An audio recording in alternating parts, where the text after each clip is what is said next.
Richard pushed himself up onto an elbow with a groan of pain and effort. Molly tried to help, but she was hindering as much as helping in her excitement, clinging to his side and pulling him to her chest. His cheeks were hollowed and shadows ringed his eyes.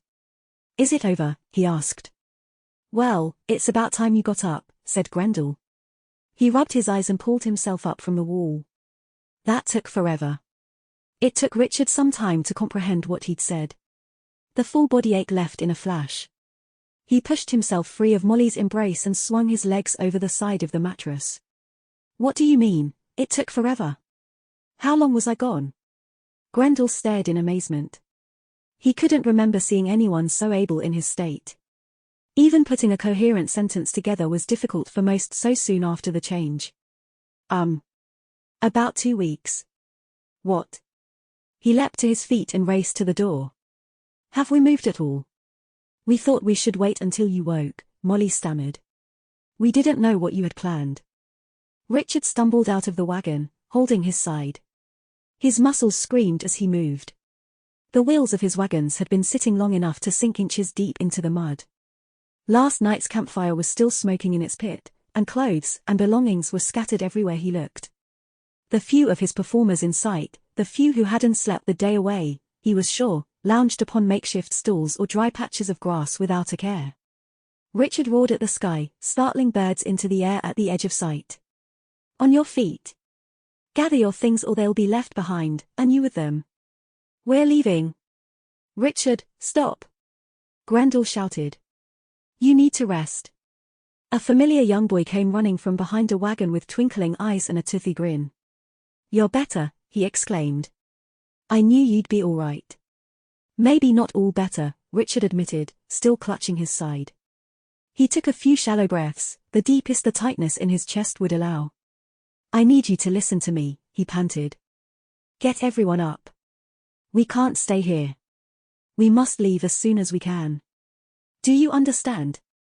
The boy hesitated. "Shouldn't we wait till you're feeling better?" "No." His eyes raced along the horizon. "We've been here too long as it is. We're going." The boy ran, casting a nervous frown over his shoulder as he went. Richard ignored him and turned back to his wagon, but all color in the world seemed to dim as he did. Grendel caught him just before he hit the ground. "Please, Richard," Molly cried. "What difference does it make? We know how to avoid suspicion. We can hunt as we please. We will be careful. What harm could come from another day of rest? You don't understand." Richard pushed himself unsteadily to his feet with the help of Grendel's shoulder. "The curse. We can't sit still." "Right. The curse," said Grendel. "I saw something about that while you were out." He began to pull Richard back into the wagon. "I don't believe in curses." "It is real," Richard argued. "The devil is real. I've seen it." Grendel chuckled through his nose. "Oh yeah? What does he look like?" "A monster," Richard said quietly. Molly flinched, she had never heard such fear in his voice. "A beast twice as tall as a man, with the face of a bat and horrible fangs." Goosebumps rippled down Grendel's arms. He coaxed Richard down onto the mattress and made his way to the window. He sent out his consciousness into the low hills that surrounded the camp. He'd always chalked curses up to bad luck, or someone going out of their way to harm another. Richard had believed that his mentor had brought a curse upon his freak show by consorting with spirits. Was it possible he was right about his devil, or was it merely paranoia? Or was it all a terrible coincidence? His psyche touched upon something in the distance. It was unlike anything he had come into contact with in centuries. It was slumbering, waiting. It was harsh, alien, absent of almost any emotion that Grendel could understand beyond hunger.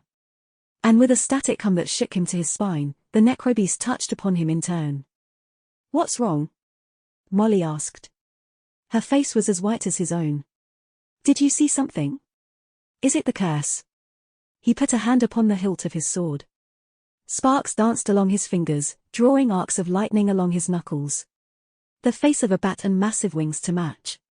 Long, leathery arms with nails as vicious as its fangs. Black blood like poison to his kind. They were notorious for hunting young Kaw-sekhmu. Richard may have been over a century old, but he was freshly tanned, and so was Molly. If Richard had feared the creature before, he would be terrified to know the truth about it. He could leave. It had no interest in him. He didn't have to stay there to die. After all, it wasn't his problem, really.